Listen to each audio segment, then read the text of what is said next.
Eddie Murphy, welcome to the Daily Social Distancing Show. Oh, thanks for having me. I feel like you seem like the kind of person who's almost the least affected by the pandemic because I feel like you always stayed at home before the pandemic.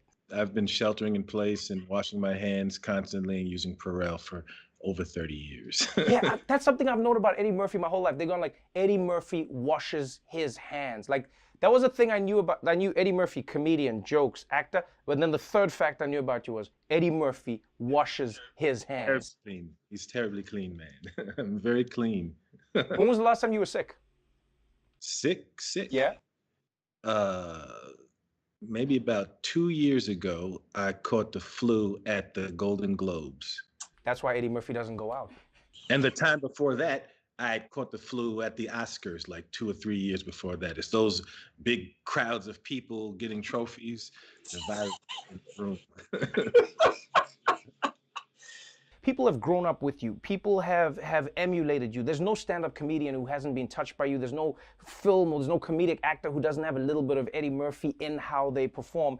We see it in Coming to America now. You know, it's like a celebration of a movie that was genre defying back then. I mean, I remember watching that movie going like, I've never seen Africans portrayed like this in an American film. You know, seeing like regal Africans, seeing rich Africans. I mean, Zamunda was Wakanda before Wakanda in that way. It was just like, what is this place? You know, where the royal penis is being cleaned. You know what I mean? When you decided to make Coming to America the sequel, I'm sure it wasn't an easy choice. Why did you say yes? It wasn't easy. It was a totally easy choice. It kind of happened organically. It wasn't like somebody pitched it and I was like, oh, what happened was the movie became a cult movie over the years. Right. And I've realized, there's an audience for this movie. If I could figure out a way to connect those dots, there's an audience for a sequel to the movie. But that was, 25 years into it. People started, dressing up as on Halloween. People get dressed up as some of the characters, and they have a restaurant in LA. I think it's called Fat Sal's. They turned their restaurant into a McDowell's restaurant. Right. And on VH1 shows Coming to America 24 hours straight on Christmas. So it's Right. stuff like that, So that's what made me go, there's an audience for the movie.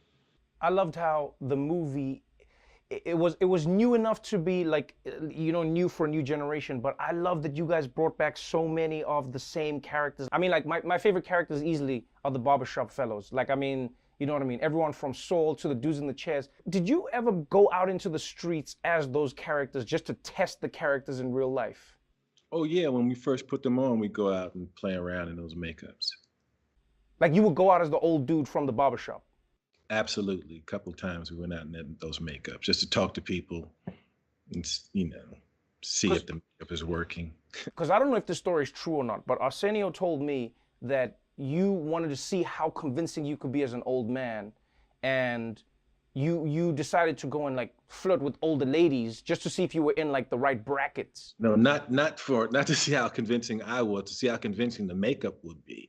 So Right. I flirted with some older woman when I was an older man. And And I got the pussy. No, I'm just kidding.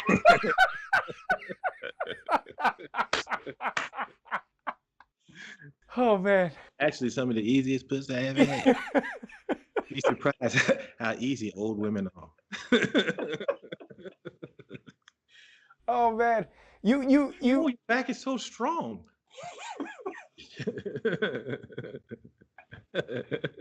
Did you ever feel like living like that, or like not living like that, but going out like that? Because Eddie Murphy is an insane superstar. I mean, I remember there was a time when you went around with bodyguards, but it was like for a short moment in time, and then you were like, I don't do this. But I wonder if Eddie Murphy, like, have you ever just thought to yourself, I'm just gonna go out as a different character and see what life is like? I used to go out with bodyguards back in the early days when I toured or when I was at the club every night. Right. Around people drunk every night, and you're one of the faces. You should have some people around you. So, but after that period, I never, I got rid of them, and I kind of don't really go out that much, So I kind of have my little world that I'm in, and I'm doing a lot of going out. And if I do, it's to some controlled place. Right. It feels like you were always. Your first part of your question was what? No, I wanted to know if you just went out like that ever. If just to be like free as Eddie Murphy, just to be like, yeah, I can just do whatever I want. Yeah, I could just go out as me, to controlled places, for the most part. And I never put on the makeup because you're not really free if you go out in those makeups. It's like, I'm free. I'm this other guy. You know what? I did a movie called Norbit years ago, and where I had no mustache. It's the only movie I've ever done in my whole career where I had no mustache. And I'm with no mustache, I'm unrecognizable. Like me, just walk. If I cut my mustache off, I could walk into. I literally have gone to Mr. Childs with no mustache and walked past, photographers and all this. Walk right past, going up to people that I knew, famous people, and talking to them for a second, and they'll be like, "Who is this?" And they'll realize I'm a total person. It's And just that. I don't like it. I didn't like it. I didn't like the whole being just a guy. I was just. I think I'm ugly. I think the way they were acting, I think without my mustache, I might be not just a regular guy, but an ugly regular guy. Because the girls wouldn't give me no kind of energy or nothing. I walk around. It was very. I hated it. I grew my mustache back as quickly as possible. When we look at your career now, you've done everything, and you've always talked about how your family's your legacy, but selfishly, your fans want more stand-up from Eddie Murphy. Are you coming back to the stage? Yeah, the plan was I took off from making movies in 2011. Right. And 6-7 years go by, and I'm like, okay, all right, I've recharged my batteries, and I want to go do some stuff. And I was like, it would be really cool to do some stand-up, but I don't want to just jump back out there having not had a new movie out in years. So I was like, let me go do some stuff to kind of remind them that I'm funny. So like I did Dolomite, and then we went back to Saturday Night Live. And then the plan was to do Coming to America. We did that. Then the plan was to go and do stand-up. But then the pandemic hit. So this last year when we were all sheltering, that was the year I would have been out trying to get my shit back together. Right. So as soon as we get back to, people could sit in the room again and you could go, then I'm going to go start workshopping and getting the act together. And the plan is to do it again. Yeah, well, we're looking forward to it. It's been an amazing journey having you in our lives. Thank you for releasing the movie. Thank you for getting back on stage, and thank you for being you. Keep washing your hands. For being in the movie. No, are you kidding me? Bibinyana, Totatsi. That's a great name. I was like, I know it's authentic because he's from South Africa, so I know that's. I made up all those other names. Those are not real names. Most of them, like my mother's name, and it was Aeolion. That's not a real name. I totally made that name. Jaffe Jofa is a totally made up name.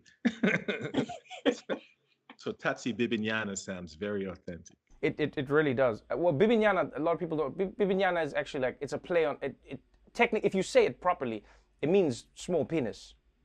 So there was a little joke, inside joke for South Africans. Exactly. Yeah, like my brother came up to me and he was like, "Hey man, who called you that? Because I don't know if these Americans know what they called you." And I was like, "Oh no, that was on our side." He's like, "Oh, because that sounds like." It is something too. No. That was just like a South African. It was just like play on the name, and then it was a last name that sounds like it. It sounds like it.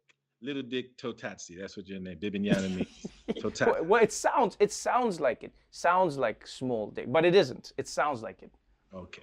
Just to give it some of that. But thank you for having me, man. Thank you so much. Thanks for doing it. I'm excited to see you on the stage again, Eddie. And yeah, man, keep washing your hands, keep doing you, and I appreciate you. Yeah, man, I appreciate you too, and thank you for having me, and congratulations for all the success you've been having, man. You really, Thank you, sir. Funny brother.